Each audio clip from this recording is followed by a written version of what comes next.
Hello everybody and welcome back to our channel. It has been the longest time since we did a long format video, so I thought I would start off with a little catch-up video.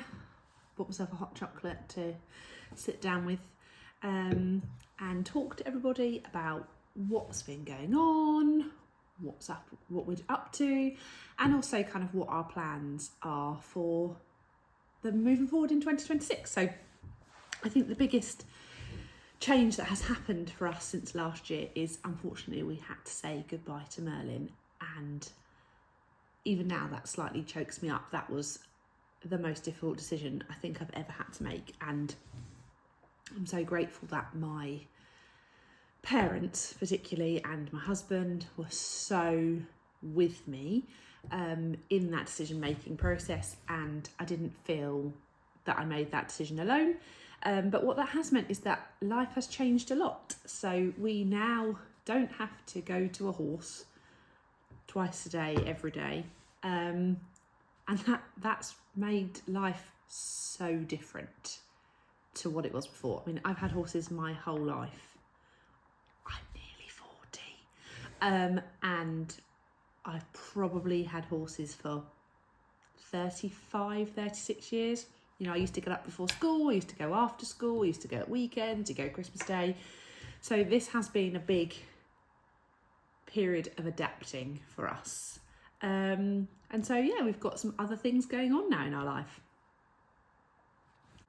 So yeah, so not having our own horse, the biggest change is that we don't have to go there every day.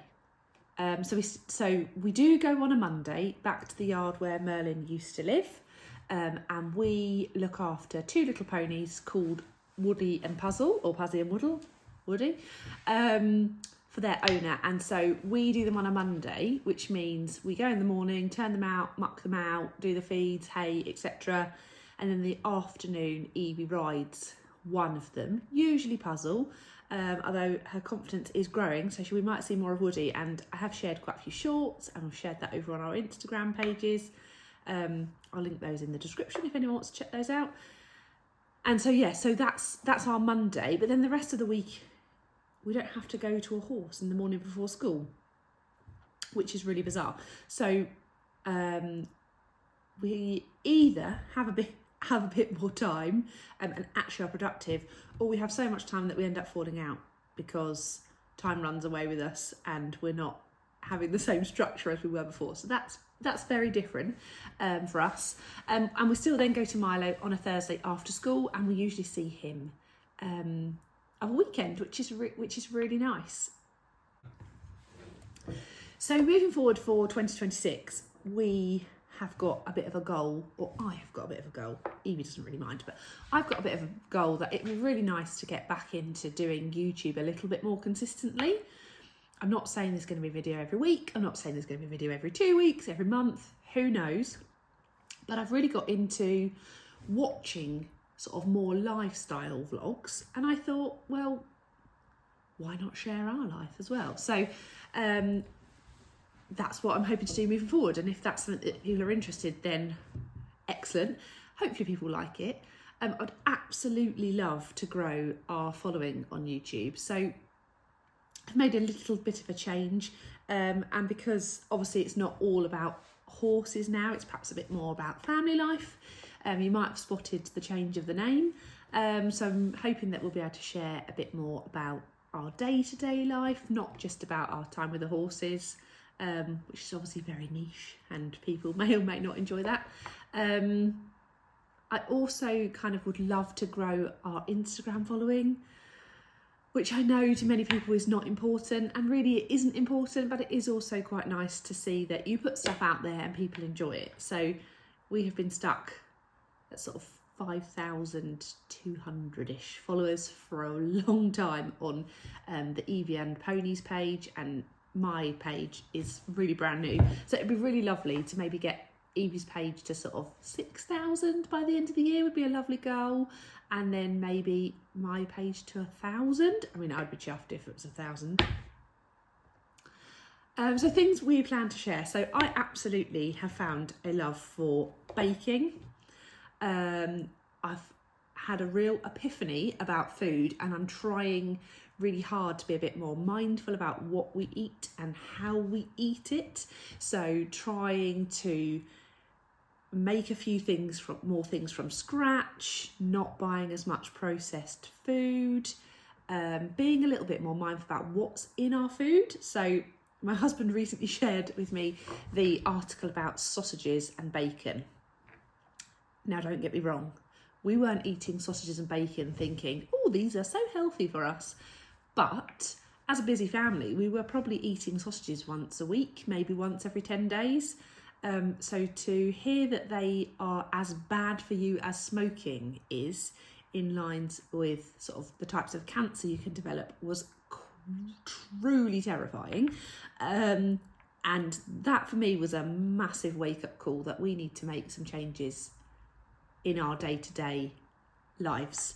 So I'm trying to cut back on our ultra-processed food. So I've really enjoyed experimenting. I've made my own squash, been making my own biscuits, making my own lasagna, my own cottage pie. And I know to a lot of people that they do that all the time, but I had got perhaps a little bit lazy, and I'd found things in the supermarket that we really enjoyed, so we were eating it, but perhaps actually that wasn't the greatest idea. So better to make the change now than never make the change.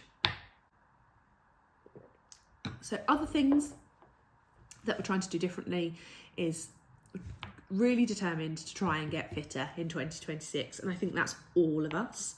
So I had this great idea that in January I was going to start Couch to 5k and Eva was going to cycle with me, and the reality of it is it hasn't stopped raining, and sometimes the thought of going out for a walk/run at 6:30 in the morning in the dark in the rain is not appealing. So I decided that actually I would put that on the back burner slightly, and I still very much have that in my mind's eye that is why I was beating myself up about the fact that I haven't started the Couch to 5k the other day. And then for Christmas, Nick bought me this lovely book by Lydia Millen, Evergreen, which is Discover the Joy in Every Season. And I had in my mind I would just start and I'd read winter now, and then I'd read spring, and then I'd read it seasonally. But actually I've really got into it. And she highlights really poignantly that actually just because Christmas is over, the seasons and nature don't start, hitting themselves hard and making sure they get back into it. Actually, at this time of year, things are only just really starting to get going. The garden's starting to show a little bit of life. The birds are starting to sing. So actually, I shouldn't feel bad for the fact I didn't hit the ground running in January. And actually, I'll build up slowly to the Couch to 5k. So I've started that this week with going for a walk. So a couple of mornings this week, Nick has been home in the morning, so I've been out for a walk, one of which was lovely. It was nice and dry. The other one, I got soaked through to my pants, which wasn't quite so good. But alongside the Evergreen Discover the Seasons, Nick also got me the Evergreen Journal, and this is brilliant. So this has like a prompt for different dates, and you can write, there's like a little quote, and then you can either write something related to the quote, which I think is what the book's designed for, or I've taken the stance that I've been writing about things that made me happy in my time in nature. And I've actually been sharing that with Evie, and she's loved it. So she's even wanted to start journaling, which is really sweet. So it's just, not writing gallons, but a little bit of something. So yeah, so finding a lot of joy in having time to read and look at these. So other goals for 2026 is Evie is obviously still very much loving her riding, and we are so grateful that she can ride Milo, Woody and Puzzle. So Milo is brilliant. He is just like putting on an old pair of slippers, and I trust him so much. So you may have seen from our Instagram, if you follow us on Instagram, that on New Year's Eve she had a bit of a fall. She was trying to whiz him up and get him to have a gallop, and then he spooked and she fell off. And since then she hasn't had as much confidence, so she hasn't cantered him. But I think if I was riding, I probably wouldn't be cantering right now either, because the ground is a bit wet and a bit slippy and you have to be a bit cautious. So I don't think there's any harm in her having that sort of thought process. So Milo is great, brilliant out hacking, and he's great on the lead rein for shows, but I don't think his owner would mind me saying, he really is not keen on going in the school, and he definitely doesn't like taking his feet off the ground, which is absolutely fine, but Evie's perhaps a little bit keener to do some of those things. So she's been really lucky that her friends Evie and Poppy have let her share their ponies, Woody and Puzzle, and Puzzle has been fantastic. So he is happy to go round and round in circles in the school doing whatever Evie wants him to do. He's very happy to pop a jump. So potentially this year, the goal is to get Evie and Puzzle out to some show jumping, which would be amazing. So the twins' mum, Lisa, did ask me a few times, like, we're going to a show, do you want to come? And it just hasn't lined up. Because since not having our own horse, our weekends get booked up with other things, which is really bizarre. And we've sort of tried to prioritise perhaps some time as a family at the weekend, not always about going to ride horses. So yeah, I'm sure come the spring, that is what we're going to be doing. And then there's the potential that we'll do some more shows with Milo, perhaps a bit of lead rein, and then maybe she'll do some first ridden on Puzzle, just because he's a little bit keener and happy to move away from her leg, etc. Who knows? And then what I'd really love is for her to get her confidence in the spring, summer, taking Puzzle out hacking too. That would be really nice. So I think he's just a little bit sharper than Milo. He sometimes doesn't like going out perhaps on his own. He kind of thinks, no, I'm done now and I'd like to go home. So we've been being really cautious. Obviously these ponies are not ours. We don't want anyone to get hurt or injured or upset. So we've just been taking it a little bit at a time. But I'm really hoping when the weather gets nicer and we can perhaps ride out after school, we might take Woody along in hand with us. I know that Lisa does that sometimes if only one of the girls is riding, so that would be really good, and then they both have company, which would be lovely. So other things that I'm hoping to get in 2026 is I really want to get back into riding. So I had 2 rides, the grand total of 2 rides since losing Merlin, and that was on a lovely horse called Chico. I rode him twice before Christmas and I got on really well with him. But unfortunately, his owner has decided to move yards, which is, totally her prerogative. And although the yard is only about 25 minutes from us, 25 minutes there and 25 minutes back, and in an area that I don't really know for hacking, etc., just feels like a step too far at the minute. So there is the potential that there may be another horse that I may be able to ride, and that horse belongs to a mum at school. We got chatting about it last week, but we haven't firmed up a plan for me to go and try him or anything like that. And he is so different to what I'm used to. He's much bigger, he's much flashier, and I'd had Merlin for 19 years, nearly 20 years, and in that time he was the only horse I rode, bar I think one on holiday. Anyway, basically I have ridden pretty much the same horse for nearly 20 years, so it's going to be a big step, and I'm not going to get too excited until it happens. That being said, when she texted me to say, yeah, come and try him, I did nearly cry. I don't think I'd appreciated how much I needed to know I could still ride. And my husband's been brilliant. He's just like, but I told you could go and ride. You could go and have some lessons. You could go out for a hack. And I was a bit like, yeah, I could. I just need to get motivated. I think the biggest thing I've struggled with at the moment is motivation. I think, is that part of grieving? Maybe, I don't know. But yeah, I've definitely lost a bit of my mojo and I really want to get that back.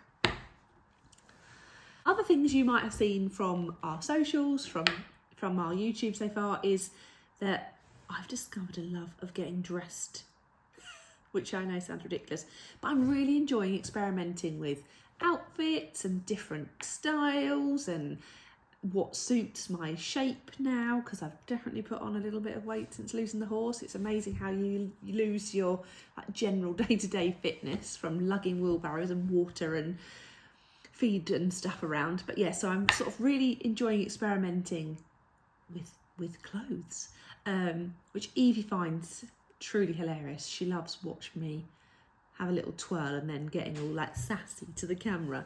But yeah, just having a little bit of fun with that. So I think moving forward, this account is going to be horses, Evie riding, maybe me riding, family time together, maybe some days out. I've got some videos in mind. I'd love to do like a spend the week with us over half term. I absolutely love a day in the life video, so I'm really hoping that we can do a few more of those, whether that's just me on my own or with Evie and with Nick. And I think it's just going to be a little bit more of our general day-to-day life. So hence why our account is now called Life of the Sills, rather than the Horsey Mummy and Daughter, because I'm hoping moving forward it won't be all about that. Perhaps it might be a little bit less niche. But yeah, I think I'm going to show some more of my baking, some more of my general homemaking. Yeah, and we'll go from there. So I think the biggest change now, well, maybe not the biggest change. I might have said the biggest change. Who knows what I've said? I'm woofering on. It's Thursdays I don't now ride at the moment. So moving forward, that might change. As I said, if I get this to ride this horse, that might change, but I doubt it will be every Thursday. So my Thursdays often now involve housework, of which I really need to do it. I'm going to do that shortly. I'm also going to bake a cake, so I might bake the cake before I do the housework, because I imagine that's going to be messy. And then sometimes I go shopping. Sometimes I don't. It just depends. I love still loving a charity shop. I don't know if you know that about me, but I absolutely love a charity shop. So I might do a few sort of like charity shop hauls, and this is what I'm wearing. So yeah, watch this space. For now, I'm going to go and bake a cake. I'm going to finish my hot chocolate because it's getting cold. And the other thing I'm going to do today is my father-in-law bought Evie a little mini greenhouse, which is sat by the bifold doors. And I've said to her, one of our things for half term is we're going to set that up and plant it. So what I might do is I might sneakily try and build it. I'm not sure. I'm fairly handy, but I'm not sure if I'm going to be capable. So I'm going to give that a go. And then that'll be quite a nice surprise for her to come home from school to. So yeah, watch this space. If I build it, that might be in this video.